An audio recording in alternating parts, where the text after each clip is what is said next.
welcome to Saturday Night at the Movies, the podcast that celebrates classic, cult, and current films and the people that made them, and many other aspects of pop culture. I'm your host, Steve Rubin. Our producer is Ben Shrewsbury, and our signature theme was composed by Greg Lerhoff. Here it's always Saturday night, and our mission is to chronicle film and pop cultural history one memory at a time. Tonight, we're going to have a lively discussion about what we call guilty pleasure movies. We'll define those in a moment. I'm joined by two good friends and frequent guests on Saturday Night at the Movies, filmmaker, documentarian, screenwriter, film historian, and my frequent partner on Kino Lorber released war film commentary tracks, and so many other tracks he does, Mr. Steve Mitchell, and Emmy Award-winning writer who has worked in animation, documentaries, and live action. He's a teacher, magician, and novelist, Mr. Brooks Wachtel. Good evening, gentlemen. Good evening. Steve, good to see you. Brooks, you too. Good to see you both. You're both looking well. We all go back a few years together. I was just ruminating today on some of my earliest film experiences where the price of a ticket was 35 cents. I sound like one of those guys talking about the Great Depression, but Yeah, no kidding. I literally could go to the movie in the morning with a dollar bill. I'd get a ticket, a popcorn for a quarter, and a Coke for a dime. And that's, let's see, that's 60 cents. So I still had 40 cents left. I usually bought one of those giant suckers that would last me through two movies. Steve, what was your go-to candy when you were little? I'm a popcorn guy, always have been. Usually when I had the dollar, I could maybe just squeeze in, two popcorns. I love popcorn in general and I like it at the movies. So that was my snack of choice. And what about you, Brooks? Well, when I lived in Coronado as a kid, we went to the Base Theater, which was all of a dime. And I went to M&Ms and then I switched over to Flicks. Ah, good old flicks. I had a thing for Jordan almonds. Mm.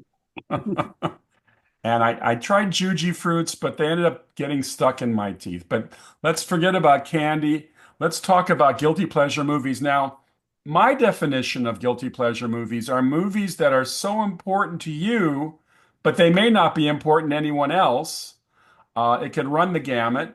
Some of them are movies I saw in my childhood that don't really hold up, but I still have a special place in them in my heart because they're from my childhood.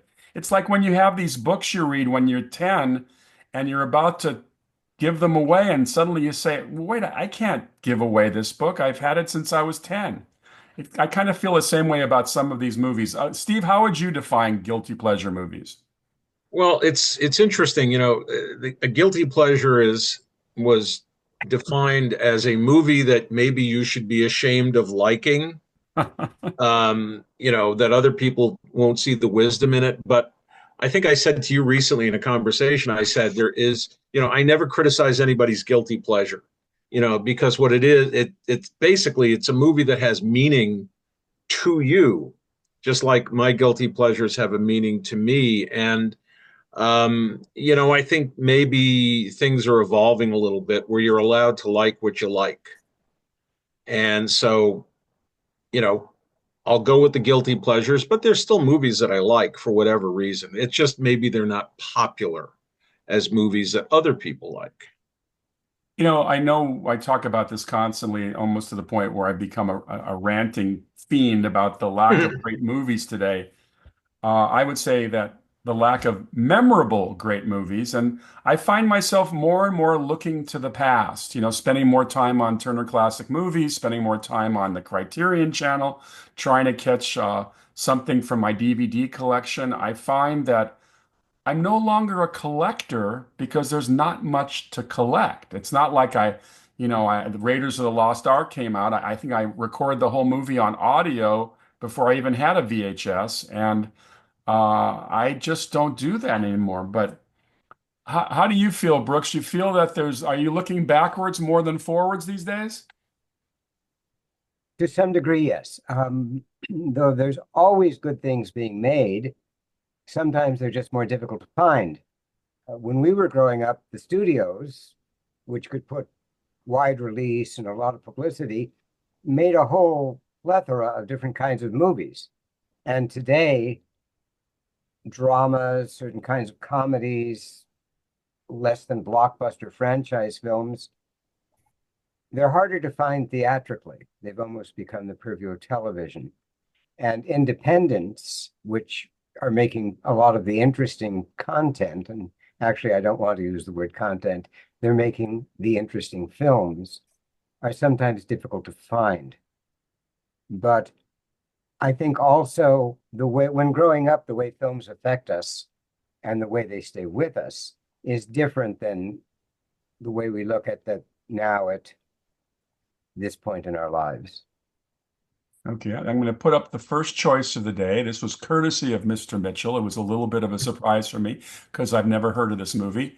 It's called The Beach Girls, and there they are. This is Crown International Pictures' masterpiece. It is, I think dopey is a word that I use, but I use it in a complimentary way. It's three girls get out of college. They're going to Uncle Carl's beach house in Malibu, and all they want to do is party and hang out with boys. So there's a lot of music, there's a lot of skin. There are actually quite a few laughs, some of them intentional, some of them not so intentional. But it's kind of ragingly entertaining. And I have a little quick anecdote. I saw this when I was living in New York City before I moved to California. And I happened to notice that it was playing at a theater called the Low State on Broadway. Now, the Low State was a prestige house that, like the likes of The Godfather played, The French Connection, Dirty Harry. I think The Exorcist played there. If it was a real major A picture, it generally played the Low State because Low State was an enormous old movie palace that was split in half, but still both theaters had, I think the main theater, the ground level theater, had over 500 seats, and the upstairs theater had fewer, but still big capacity theaters. So the Beach Girls happened to be playing there one week, and basically what happened is that some of these drive-in type movies or grindhouse movies would occasionally get bookings on Broadway. So I said to a bunch of cronies of mine, let's go see the Beach Girls. What the hell? So we go there like on a Wednesday or Thursday night for a 10 o'clock show, including us. I think there were only 9 people in the theater. 1 or 2 of them were busy snoring, you know. And we watched this movie and we had a lot of fun and a lot of laughs. And it's just kind of one of those innocent, pleasant peekaboo. There's again a lot of skin in it because it's Crown, and that was, they couldn't afford stunts and they couldn't afford budgets, but they could afford nudity. So it's just an enjoyable movie, and it's got a great score. Most of the songs were written for the movie, and you know it's just very pleasant. And I'm a New York guy. I grew up in New York City. I was not a beach party type movie guy. So this is my one, I guess, consideration of where I live now. I can say that I'm a California guy because I at least like one beach movie. For those who care, the girl who was in the background with the red or pink bikini, she was a Playboy playmate. And I think she's one of the Real Housewives of Orange County. The gal on the left, my left, in the bluish bikini, I think it's the only movie she ever made. And the gal behind her is an actress named Deborah Blay, who, when we were casting my movie Chopping Mall, actually came in and read for us, and we were going to cast her, and then she decided not to do it. So I have some kind of real world history with this movie. Well, this movie was released in '82, which is probably in the midst of a great wave of sex comedies. This is the year of Porky's, Fast Times at Ridgemont High. These are very different movies than the rather conservative beach party movies of the 60s, which I also grew up on with Annette Funicello and Frank Frankie and Annette. Cavill.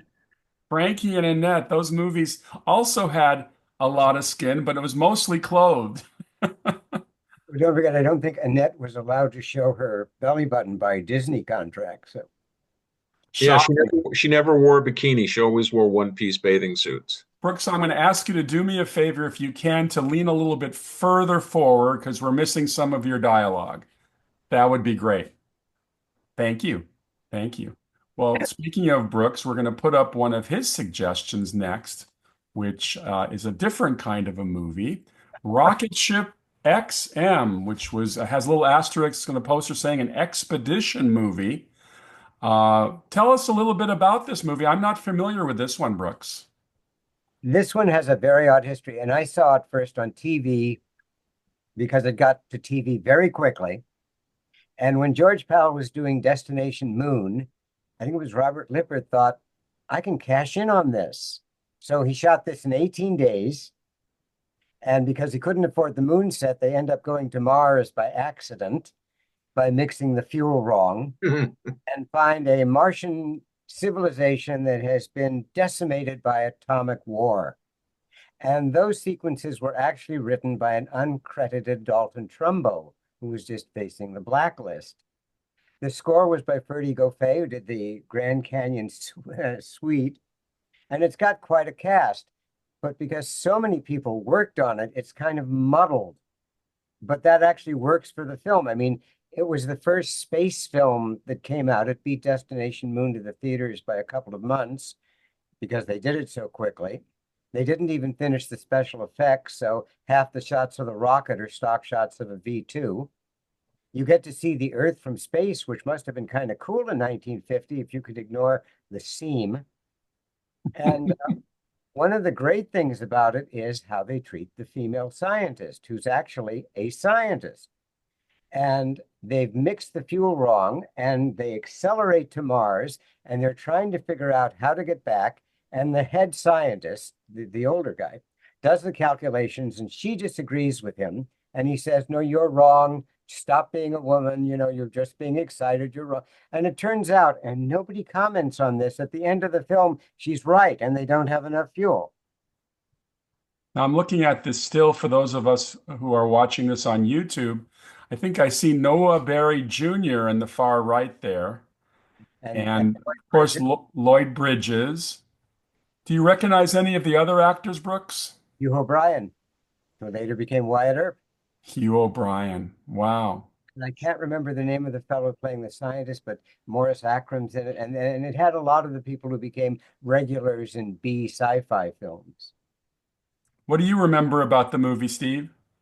Well, I remember seeing it on TV like Brooks. I think I saw it on a Saturday morning or a Saturday afternoon. And I think for young Steve, it was a little cerebral.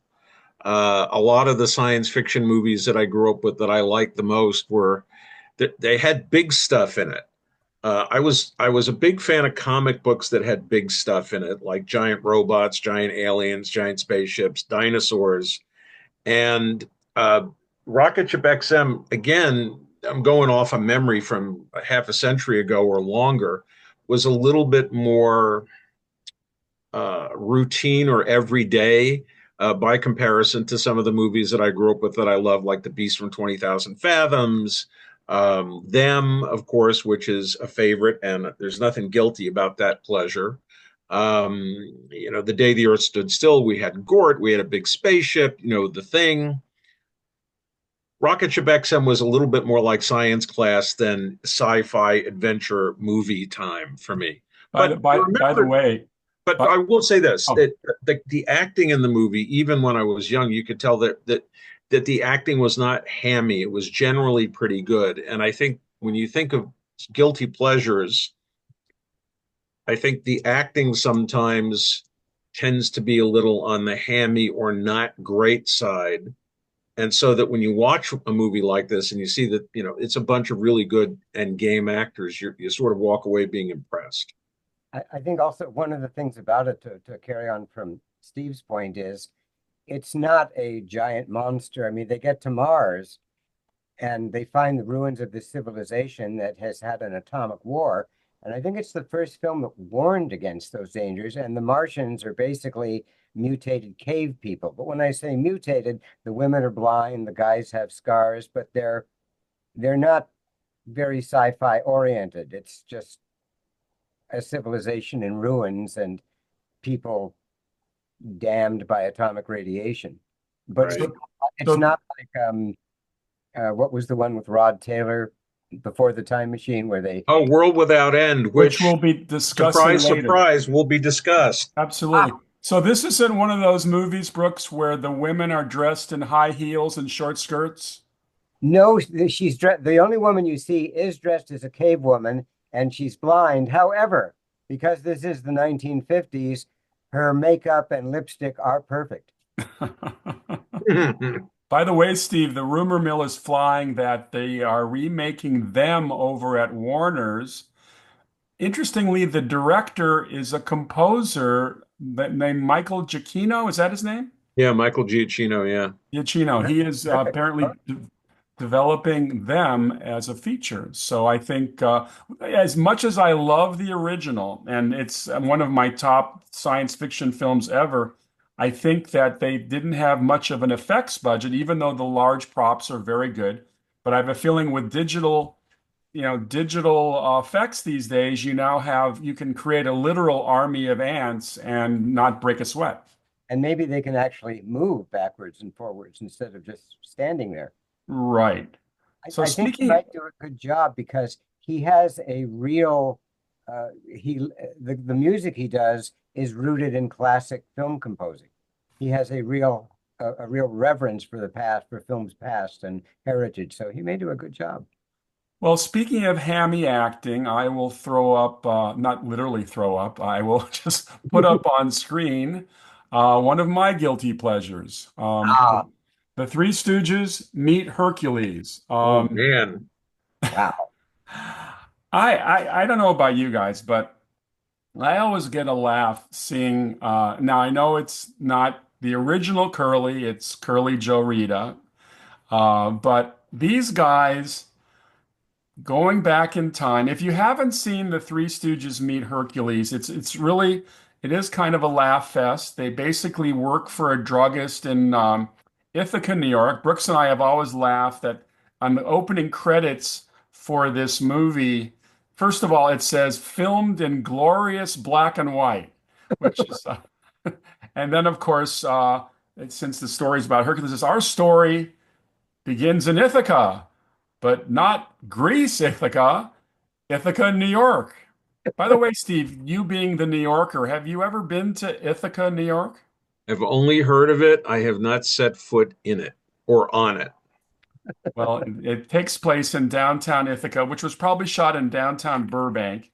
And basically it shows the three boys, Mo, Larry, and Curly Joe, as working for a druggist, and they have a friend named Skyler, who's a big hulking guy, but kind of klutzy, and he's nervous around his girlfriend.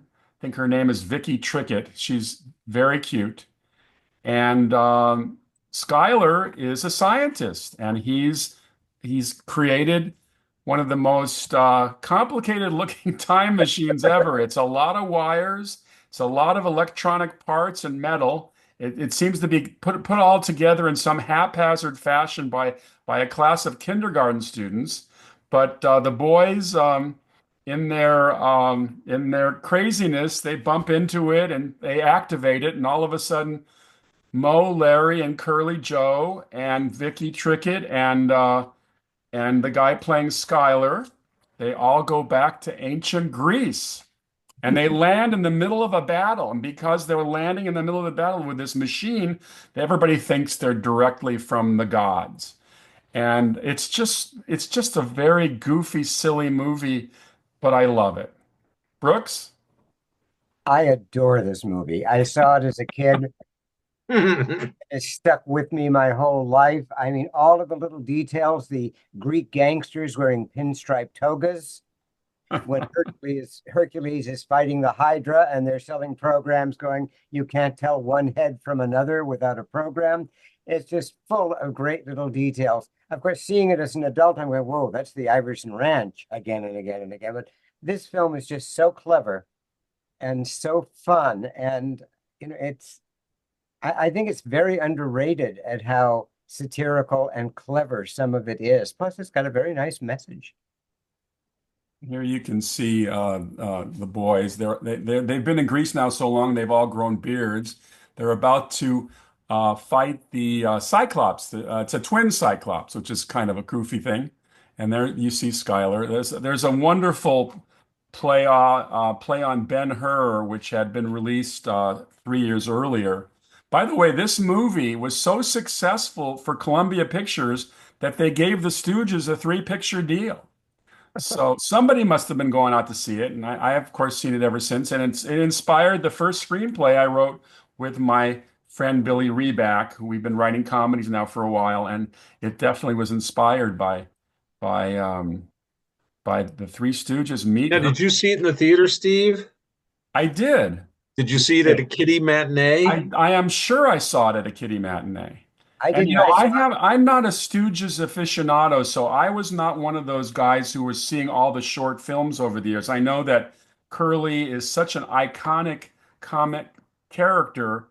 I wasn't really a Stooge fan, but I seemed to really enjoy the movies. I remember also seeing Three Stooges Meet Snow White. There was that movie, and then the Three Stooges go to Mars, or they go somewhere. Have Rocket Will Travel. Half Rocket Will Travel. I think these are all part of my Saturday kitty matinee, litany.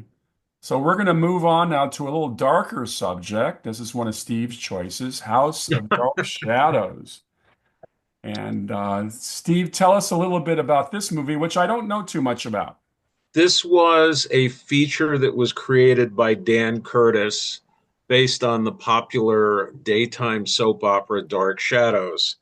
And I went to see this movie on opening day with my good friend, screenwriter, fellow commentarian Gary Girani. I think we saw it on 42nd Street, The Deuce, as it was known.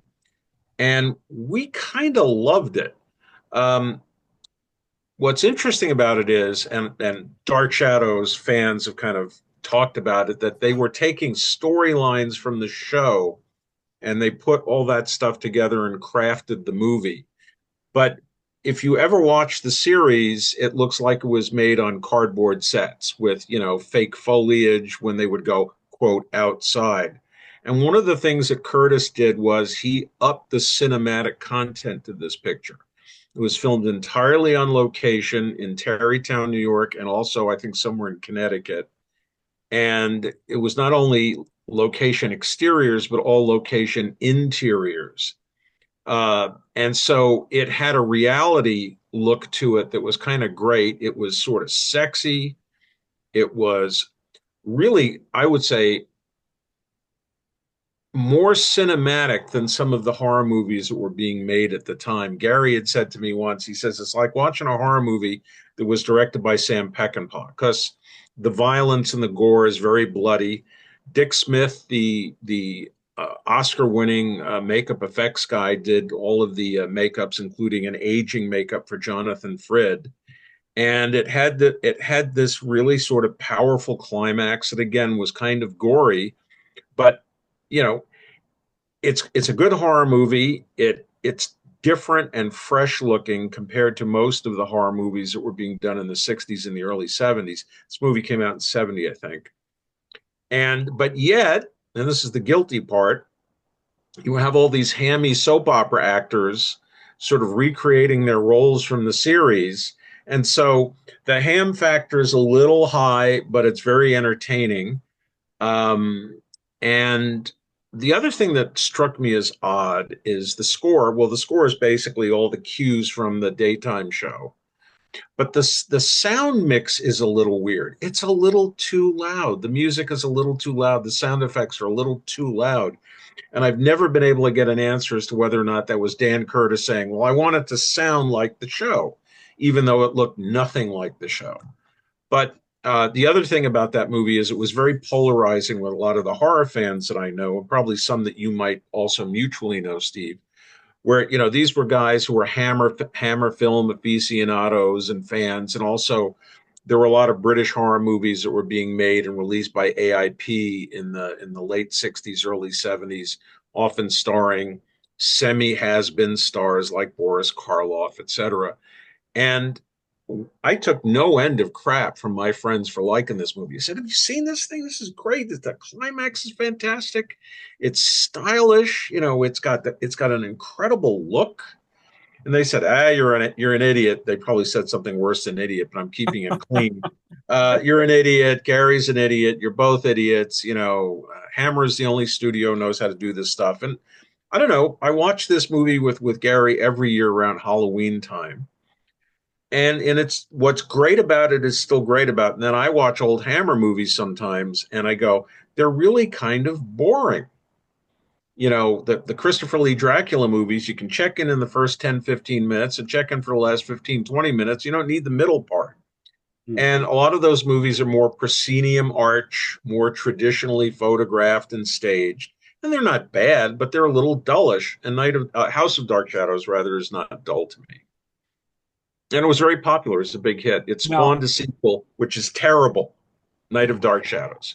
I did not watch the original series. Now, I always hear about the name Barnabas Collins. What's Mm-hmm. the story with Barnabas from the original show? Who is Barnabas Collins? Well, Jonathan Frid is a Canadian actor, Shakespearean trained actor who plays Barnabas, and he was a real big deal with the girls in junior high school. Because I watched the show for a little while because everybody talked about it. It was like event television. A soap opera in the afternoon was event television for junior high schoolers.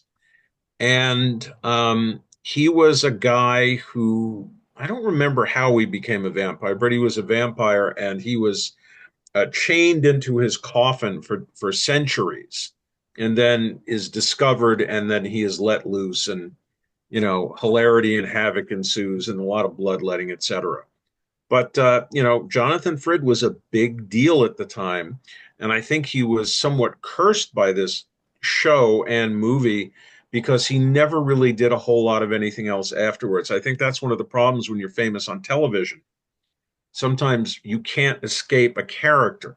Well, You know, that sounds exactly what happened to George Reeves, the original Superman. yeah, He just yeah. couldn't But escape the character. it's a movie that this is the other thing about guilty pleasures. You watch them a lot, or Sure. you revisit them a lot. And this is an annual Halloween picture for me. Now, correct me if I'm wrong. Didn't Johnny Depp do a feature remake of this? Yeah, Tim Burton did a remake with Johnny Depp as Barnabas, and while it has a tremendous amount of artfulness going for it, tonally it's a little over the place, and I think Johnny Depp gives one of his let's say indulgent performances. I think it's got good stuff in it, but I'm not crazy about it. We should do one someday about remakes. Oh yeah, well that'd be a kind of Yeah. depressing show. Let's see here. I have let me find what we I was looking for. D. You know, I put up a poster from it and it seems to have disappeared. So I'm just going to mention the movie, The Private Life of Sherlock Holmes, which Great poster too. I'll have it here in a I have the second. poster. I have the poster framed in my living room. I'm going to put it up right now. Well, here it is. There you go. Here we go. Now, Unfortunately, the this is poster Brooks's gives away the choice. film. I'm sorry. The poster gives away the film, but it's a great poster. I was completely charmed by this movie. Brooks, tell us. I know there's a whole story about its making, but tell us why you love this movie. Well, I love Sherlock Holmes, hence my novel, Lady Sherlock.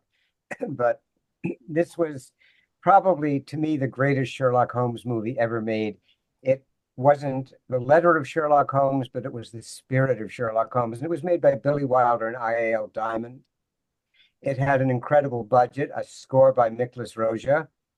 It was witty. It captured the period. It captured so many aspects of Holmes. The tragic part about the movie is the movie we see is only about two-thirds of the intended film. It was it was constructed with a series of independent stories that were supposed to work together as a whole, and only two of them survived. Two others or three others are missing. But and I know we've been talking about guilty pleasures in terms of films that you have to kind of apologize for, and this clearly is an A picture. It was going to be Roadshow, and United Artists thought that Roadshow films were starting to die, so they cut it down. They cut over an hour out and released it in general release. But I think it's one of Billy Wilder's masterpieces, though it doesn't tend to get the attention of most of his other films. And it's a Sherlock Holmes fan delight. Yeah, the phrase "ripped to shreds in the cutting room" by UA sounds appropriate.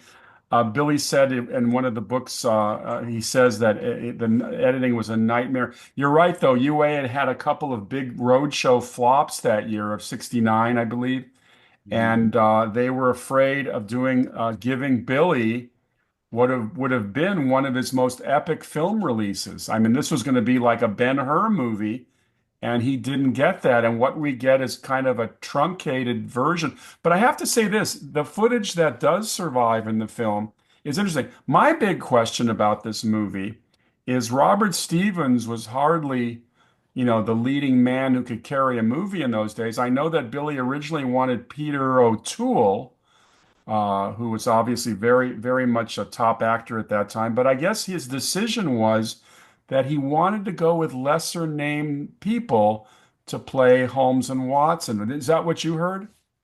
Yes, that's what I heard. Though interestingly, because we were just talking about Hammer films, this was the film that broke Christopher Lee out of horror films and into the mainstream because he plays Mycroft Holmes.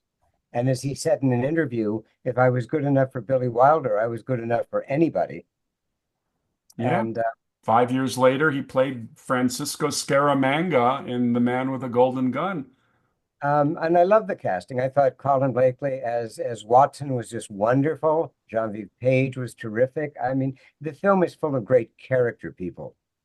And I know he originally wanted, I think, as you said, Peter O'Toole. And I think he wanted Peter Sellers as Watson at one point. But Steve, I'm glad it worked out the way it did. You were saying earlier today when we were talking that one of your objections to the movie is that it starts in interiors and needs some air. Maybe those scenes that were cut would have given the air it needed. I wouldn't be surprised. I mean, usually when you see a Sherlock Holmes movie or a period movie of this kind, you sort of get a sense of the environment or the place where it's taking. And I remember watching the movie, I think it was on the CBS late movie. I think it might have premiered. It didn't even get a primetime movie slot. And I was watching it. I was very surprised because Billy Wilder has an incredibly strong sense of place and environment. I think one of the things no one ever talks about is that his movies are incredibly well art directed or production designed. That he understands how environment says character. And I felt that the movie sort of started off on maybe the wrong foot for me. Um, I think as Brooks said, all the actors in it are really, really good. I felt it needed I felt it needed stars. Um, and I felt that for some strange reason, it never quite clicked for me as Holmes. Now, this is a kind of a controversial movie in that sense. There's some people that really love it, and there's some people that hate it. I don't hate it, but I don't love it. Um, I think it was a little bit of a disappointment for me because I'm an enormous Billy Wilder fan. And, when you think of his portfolio of classics. I mean, you can imagine I want to be a director. I want to be in the movie business. And there are very few guys who have a portfolio of great classic movies to equal his. And I think a lot of fans think that this is part of the stronger part of his cinematic legacy. I'm not as big a fan. I don't know how else to put it. Well, for me, many times a movie's music will heavily influence how much I like a movie because I mean, you take the score out of a movie and it's just it isn't a good thing. And I often think about one of my favorite scores, one of your favorite scores, one of favorite Brooks's favorite, The Magnificent Seven, Elmer Bernstein. Can you imagine that movie without that score? But this movie, Roja, I'm a huge fan of Roja. I think that Roja was an amazing score person. I'm going to hang on one second because my dog here, Kimmy, wants me to hold her for a second. This this score was based on his violin concerto. Ah, This is Kimmy. Hi, yeah, everybody. we got a guest star. Kimmy's our guest star tonight. She sometimes doesn't like to be. She's a Maltese. Malteses do not like to be put down. So yes, I think that Roja's score. It's a haunting score. It's one of those scores that just really just grab me, and even the the just this little motifs he creates are wonderful. And I ended up liking Robert Stevens, but I agree with you, Steve. This movie probably could have used some star power, and they should have left Billy alone. Yeah, and the other thing is that Wilder made a huge career for himself working with movie stars. You Mhm. look at his pictures and you see all the great stars that worked for him and with him, and I think the results have always been, kind of great. So for me, the movie's a disappointment, especially with the great Bob McGinnis key art. Now, just the Robert McGinnis was one of the great movie poster and paperback cover painters, really of all time. I think you talk to anybody who's sits around on a with an easel or a drawing board or a drawing table. I'm being very analog today. Everybody uses a Cintiq. But he was one of the great old school illustrators. He just passed away in the last couple of weeks. And you talk to anybody who knows anything about illustration art, and if you were to say, "All right, who's on Mount Rushmore, the Mount Rushmore of illustrators," and he would always be on there. McGinnis also did a number of James Bond posters. Sure. Did some of the key art for Thunderball. Did some of the key art for You Only Live Twice. He did Live and Let Die, Man with the Golden Gun. Um, he is most famous for his paperback covers, usually crime paperback covers featuring tall, leggy females. Now, you can't see the legs on, I guess this is supposed to be Genevieve Page here, but he's famous for leggy females. So uh, it was first class all the way. And I maybe my expectations were high or different or something like that. Maybe because of this, I should go back and revisit. well, I think you do bring up a good point that had he had Peter O'Toole, and believe me, I love Robert Stevens' performance, but if he had had the gravitas of Peter O'Toole, the film probably would be better known and Mm-hmm. might have done better. so. Speaking of music fueling a movie that has been attacked over the years, I'm going to throw up a title which you both will recognize called The Quiller Memorandum. And I got a chance to work with George Siegel up in Canada back in '92, and I'm such a fan of the music of this movie. I would walk on the set of a very kind of inconsequential thriller called Taking the Heat. Was it Taking? Yeah, I think it was Taking the Heat. And I would start humming the theme, and George would smile at me because it talk about a hypnotic music or haunting music. But this John Barry score is a wonderful score for a movie that is not very highly favored. What do you guys think? The music All was right. the start. You started first, Brooks, but I have an opinion. Go ahead. I don't know the movie that well, but I know the score, and the score is wonderful. John Barry often elevated the films that he worked on. I think this is one of those cases. This is a Barry score from the '60s, which I think is Barry's greatest decade as a composer. Of course, he was doing all the Bond stuff, and he did the Ipcris file, and he was kind of, oh, let's get the spy guy, the Bond guy, to do it. And Barry never really repeated himself, and it's a fantastic score. And about a year or so ago, time is a little mushy. Maybe it was during COVID. And I said, I remember seeing this on television and thinking it was lousy. Let me get my hands on a DVD or a Blu-ray where it's in the proper aspect ratio and give it another shot. And other than the score, I found it to be ragingly dull. And I kept saying to myself, why is this a guy like George Segal, who's so American, playing a British secret agent? It just was one of those weird, uncomfortable casting fits, if you will. And so I think I watched about half an hour of it. I just said, oh man, I'm falling asleep. This is not any better than it was at the time, but I have a CD of the score, so I can always listen to the music. I don't have to sort of put myself through watching the movie.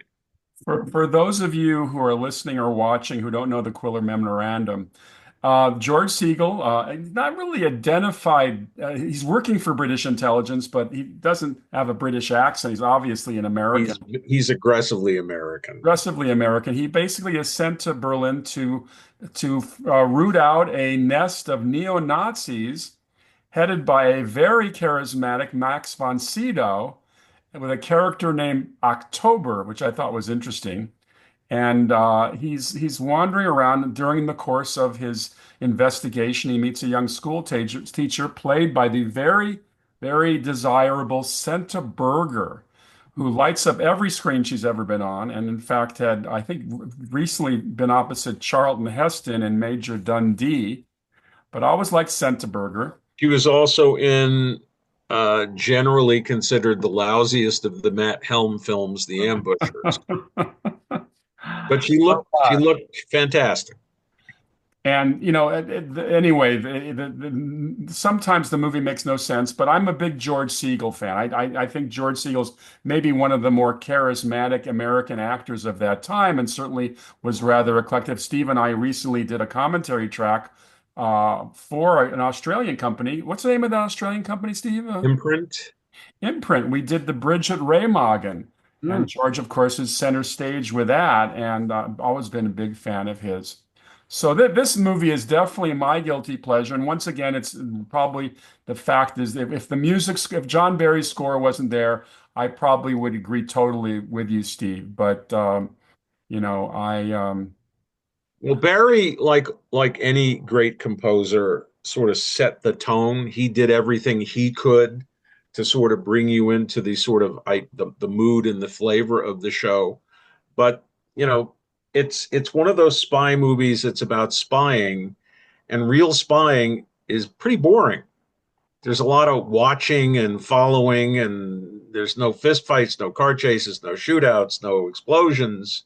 Although I think there might be an explosion in the Quiller Memorandum. But for the most part, it's more John le Carre than James Bond. right.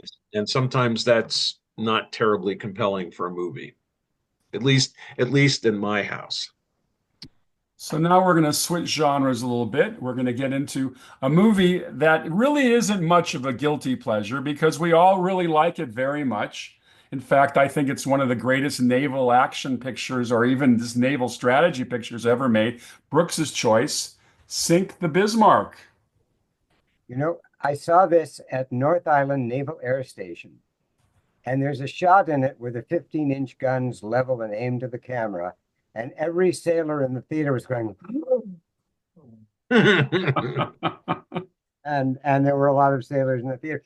I love this film. It just got me fascinated on the Bismarck story, which I later did on a show I co-created called Dogfight. Cynthia Harrison and I did the Bismarck episode. We went to London. We met survivors of the actual battle, and we actually interviewed the swordfish pilot who put the torpedo in the Bismarck's stern. Having said that, this film it was written by American Edmund North, based on a book by C.S. Forester, The Last 9 Days of the Bismarck.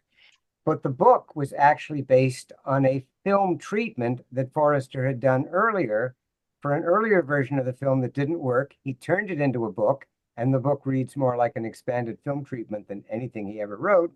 And then it was later turned into a movie. And even though it's a British production, they brought over Howard Lydecker from America to help do the special effects. And the miniature, the scale model work in the film is wonderful. The ships actually look like the actual ships.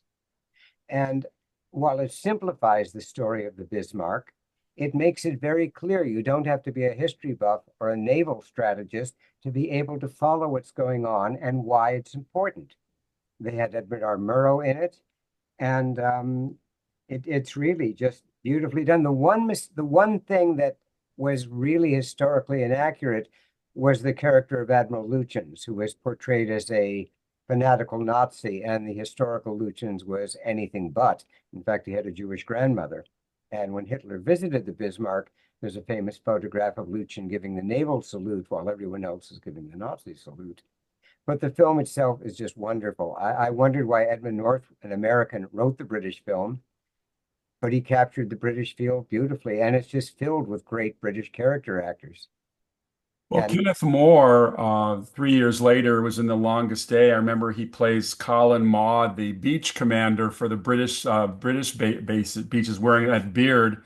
But he's very good in this, and it kind of reminded me a little bit. His introduction in the movie, by the way, this for those of you who have not seen Sink the Bismarck, it starts with a wonderful Edward R. Murrow introduction.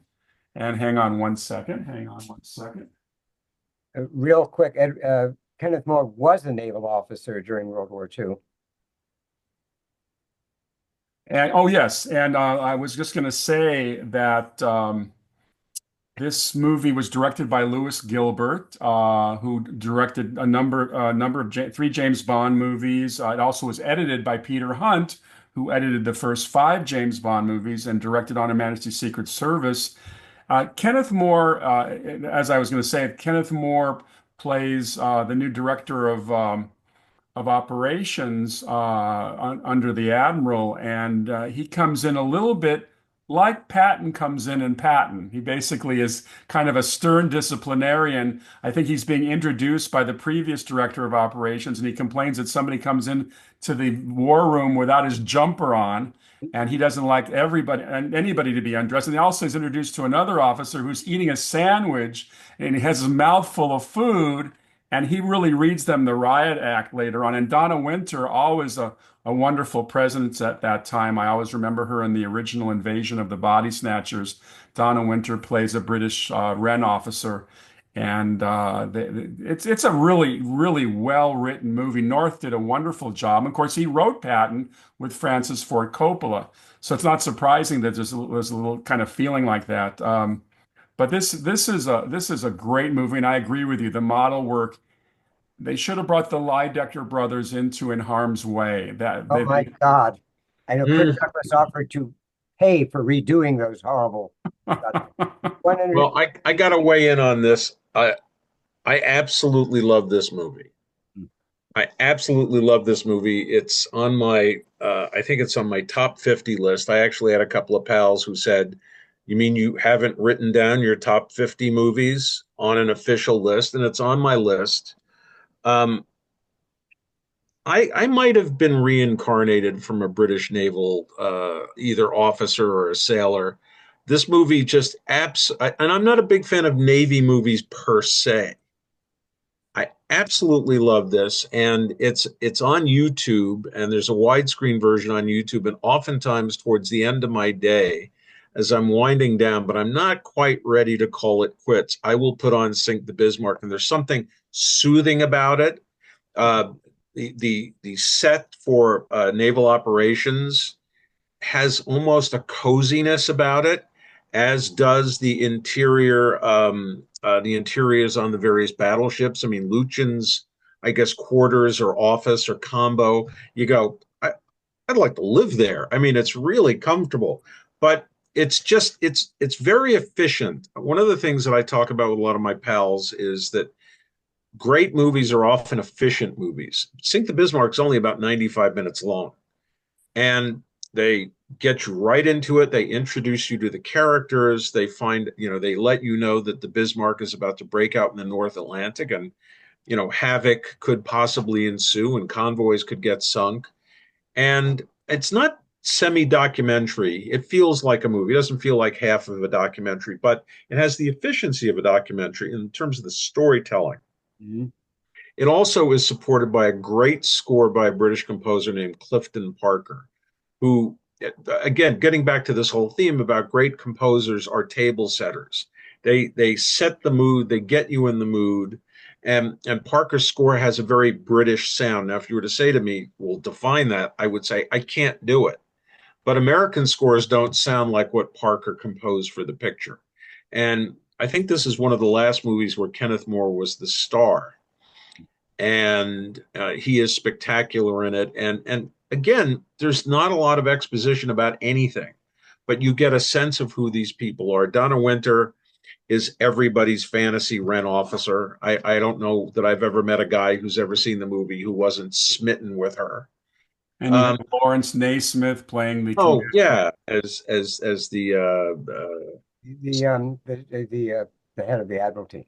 Right, yeah, and then the first Sea Lord. He's the first Sea Lord. and then Michael Hordern, who's in all these British movies, he plays the commander, I believe, of the King George V, He's etc. actually playing John Tubby. They don't name him, but he's playing John Tubby, and he looks like him. And Yeah, in fact, at one point, Lawrence Naismith says, "Hello, Jack. How are you?" Yes. So, so yeah, they weren't playing fast and loose. They just weren't telling us everything. But I can't recommend this movie enough to anybody who likes war films. I can't recommend it enough to people who like to watch great miniature work. I mean, yeah, we know they're miniatures, but they're spectacular. They're highly detailed. They're authentic. They're beautifully filmed. One And of the, real quick, one of the things that Lydecker insisted on, which was against British practice, British miniatures had always run on a track on the bottom of the tank. Lydecker insisted they actually float. it makes a difference. He also shot them, even though it was CinemaScope, he shot them flat so he could get greater depth of field. And then they, did a conversion to anamorphic. one thing Yeah, and also so the Bismarck, even anamorphically, feels authentic in terms of size and length, but it's just, again, it's just this gigantic creation. And they shot it in slow motion as well, so the miniature water feels a little bit more natural.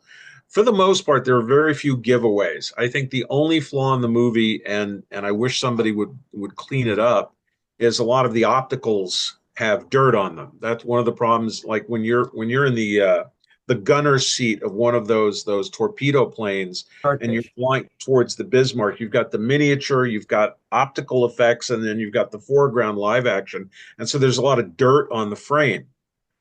Other than that, I got no complaints, and that's not even a complaint. Hey, as they used to say on TV, thumbs up. By the way, I think part of the reason North was brought in to write this, he was very good at setting the stage for a lot of commentary, whether it's from news broadcasts or reportings. He had done this with The Day the Earth Stood Still, with a lot of cutting to real commentators. The assault on the Bismarck was a big international story. It was the first time to get back at Hitler.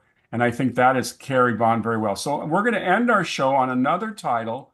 This one is from Steve, and I am going to put it up in 1 second if I can find the right picture.